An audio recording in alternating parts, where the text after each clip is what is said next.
Red Bull Racing, a team started by a Formula One legend from the heart of Britain's motorsport valley. Supercharged by the spirit of an Austrian rebel racer to become the championship-winning trailblazers of Formula One. These are the origins of Red Bull Racing. The inspiration for the Red Bull Racing team can be traced back to Austria in the late 1960s and the country's love affair with Lotus driver Jochen Rindt. Rindt was a bona fide superstar, a rebellious maverick who enjoyed all the trappings of fame and became a regular fixture on the Formula One podium. His on-track exploits made him a household name, and in 1970, the Austrian public's adoration reached fever pitch as Rindt charged towards championship glory with a series of stunning wins. Tragically, Rindt died during practice for the Italian Grand Prix and became Formula One's only posthumous world champion. Despite being taken before his time, Rindt left behind a generation of Austrian motorsport fanatics. Two of them were Dietrich Mateschitz and Helmut Marko, and just like Rindt, they wanted to write their own story in Formula One. Dietrich Mateschitz was born at the end of the Second World War and studied marketing in Vienna on his way to building a career in business. In 1984, he founded the Red Bull Company, selling an energy drink he'd discovered in Hong Kong. As a lifelong racing enthusiast, Mateschitz had a unique vision for marketing his exciting, energetic product, making the brand synonymous with extreme sports, and in particular, motor racing. In 1985, he headed to the Austrian Grand Prix in an effort to sign up Austrian driver Gerhard Berger to a sponsorship deal with his fledgling company. Mateschitz approached Berger in the paddock. He offered the Arrows man just $10,000 to become a Red Bull driver, which even at the time represented a very low figure. Despite this, the two hit it off, and Berger became a Red Bull-sponsored driver. It was the first official step for Mateschitz in Formula One, as Berger flew the Red Bull flag on motorsport's biggest stage of all. For Helmut Marko, the influence of Jochen Rindt was more personal. Marko was one of Rindt's closest childhood friends, and the pair had both dreamt of motor racing glory during their time together at a boarding school in the Styrian town of Bad Olsee. Marko went to university and gained a PhD in law before getting his own opportunity to drive in Formula One at the start of the 1970s. In 2 seasons, he started 9 races for BRM, and in 1971 was victorious at the 24 Hours of Le Mans race. But the following year, Marko's blossoming driving career came to an abrupt end after a flying stone broke through his visor at the French Grand Prix. Marko lost his left eye in the accident and would never drive competitively again. Undeterred, Marko became a manager, looking after Austrian talents such as Berger and Karl Wendlinger. He also founded the RSM Marko racing team, which competed in DTM and then Formula 3000.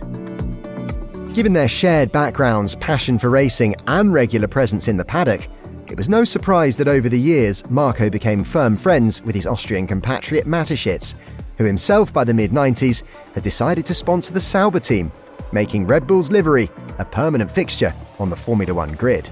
In 1999, RSM Marko was rebranded as the Red Bull Junior team, as the partnership between two of Austrian motorsport's biggest players became official.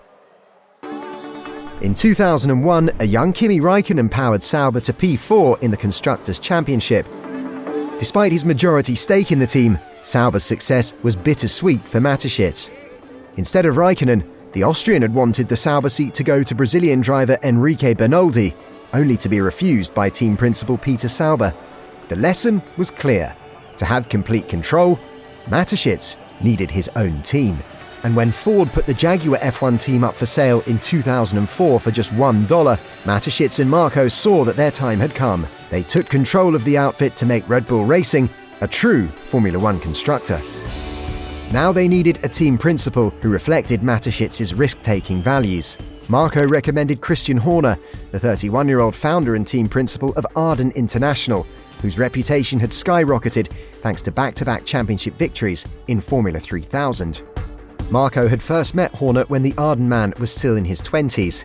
Horner had travelled to Austria to buy a trailer from Marko's race team, and the trust between the two grew over time, despite running rival teams in the Formula 3000 paddock. Horner quickly became the outstanding candidate as an energetic, forward-thinking leader capable of spearheading the charge. He would raise eyebrows as Formula One's youngest ever team principal, but his age didn't faze Red Bull. As Horner recalls, "They gave me the keys and said get on with it." The Cosworth-powered RB1 made an explosive start to life on the Formula One grid, as drivers David Coulthard and Christian Klien consistently scored points finishes. And in a reflection of the youthful culture of their drinks brand, Red Bull started to redefine what an F1 team could be by bringing a party atmosphere to the pit lane. Christian Horner was happy to lead from the front, celebrating the team's first ever podium finish at the 2006 Monaco Grand Prix by jumping into a swimming pool wearing nothing but a red cape.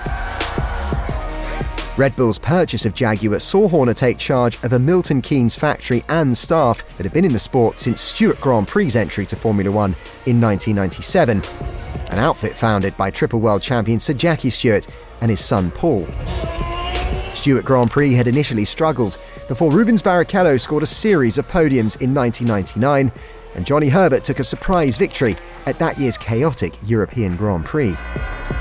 On the back of a P4 finish in that year's Constructors Championship, Ford purchased the team and rebadged the outfit with their British marque Jaguar for the next season.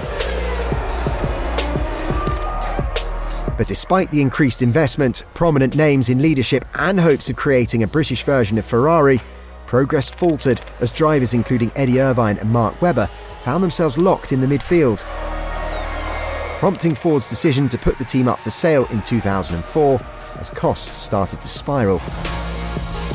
Mateschitz and Marko swooped in with just one day left on the sale and a commitment to invest $400 million over the next 3 seasons.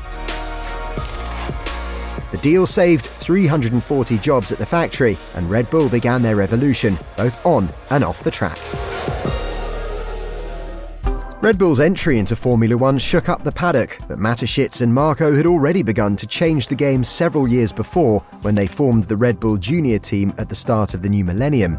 The program formalised a role that Marko had been playing for decades, capitalising on his network of contacts and influence within the sport to get promising drivers into professional racing, and then aggressively move them up the categories towards the holy grail of Formula One.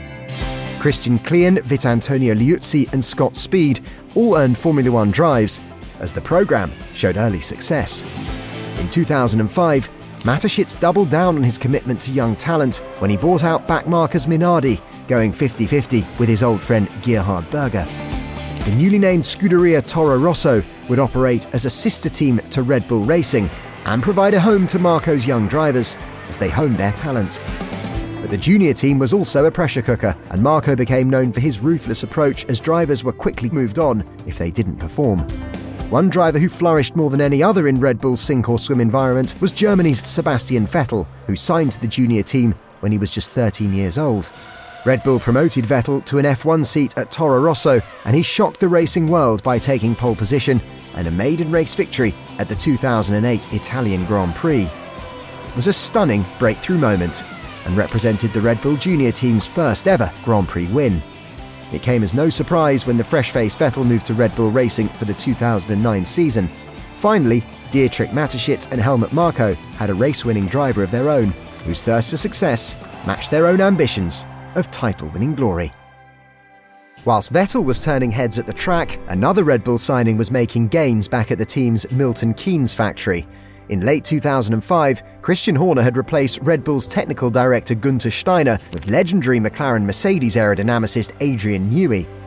Newey had spent 2 decades designing revolutionary championship-winning race cars for Williams and McLaren and was regarded as a visionary by the F1 paddock, yet still worked with a 2B pencil and old-fashioned drawing board in a world of now complex digital design. The team switched to Renault engines as the newly designed RB3 and RB4 propelled Mark Webber and then David Coulthard to podium finishes, but Red Bull's real breakthrough season came in 2009 as major rule changes swept through Formula One and Newey capitalised better than most. In Shanghai, his RB5 powered Vettel to pole position and Red Bull Racing's maiden victory at a rain-soaked Chinese Grand Prix. Vettel won 3 more races as Red Bull served notice of their title-winning credentials. The 2010 season saw Vettel and his teammate Webber take part in a thrilling four-way fight for the Drivers' Championship, but it was Vettel who prevailed, with a victory in a nail-biting title decider in Abu Dhabi. Just 6 years after entering the sport, Red Bull had a constructors' title to their name, and Vettel had made history by becoming the sport's youngest ever world champion. For Mateschitz, Marko and Horner, the title success marked the culmination of a journey 40 years in the making, and justified their groundbreaking entry into Formula One. The win sparked a period of domination as Vettel and Red Bull won 4 consecutive Drivers' and Constructors' Championships, taking over Formula One in an era of superstar competition from Ferrari and McLaren. The partnership between driver and designer looked untouchable, and Red Bull Racing's takeover of Formula One appeared to be complete. At Red Bull's Milton Keynes headquarters, Christian Horner never installs an empty trophy cabinet. And the team principal's policy of celebrating success but not taking it for granted appeared justified when the introduction of V6 turbo hybrid engines in 2014 brought an abrupt end to Red Bull's dominance of Formula One. The team entered a rebuilding period with superstar talent promoted from their ever-successful junior team. Red Bull's ownership of sister team Toro Rosso, later renamed Alpha Tauri, enabled Helmut Marko to sign the once-in-a-generation talent of Max Verstappen from under the nose of rivals Mercedes, offering him a Formula One seat at the age of just 17. In 2016, Verstappen won on his debut for the senior team at the Spanish Grand Prix, becoming, at 18 years old, the youngest ever race winner in Formula One history. It was a groundbreaking achievement from a team that continued to push the boundaries of the sport. And in 2021, Red Bull announced the creation of their own powertrains division following the withdrawal of their engine supplier Honda from Formula One. The team's momentous decision to become an engine manufacturer showed just how far Dietrich Mateschitz had come in the sport since his fresh-faced courtship of Gerhard Berger 35 years before. With more than 70 Grand Prix victories, Mateschitz's Red Bull Racing has become one of Formula One's most successful teams in less than 20 years as a constructor. And with graduates from the Red Bull Junior team through the paddock, the influence of Helmut Marko has never been more significant. Inspired by the rebellious spirit of their racing hero Jochen Rindt, the pair have built a Formula One dynasty that continues to power into the future. At its helm are 2 trailblazers, Christian Horner, now the most experienced team principal in the sport, and Max Verstappen, this generation's great young talent. These are the origins of Red Bull Racing, the innovative, game-changing rebels of Formula One.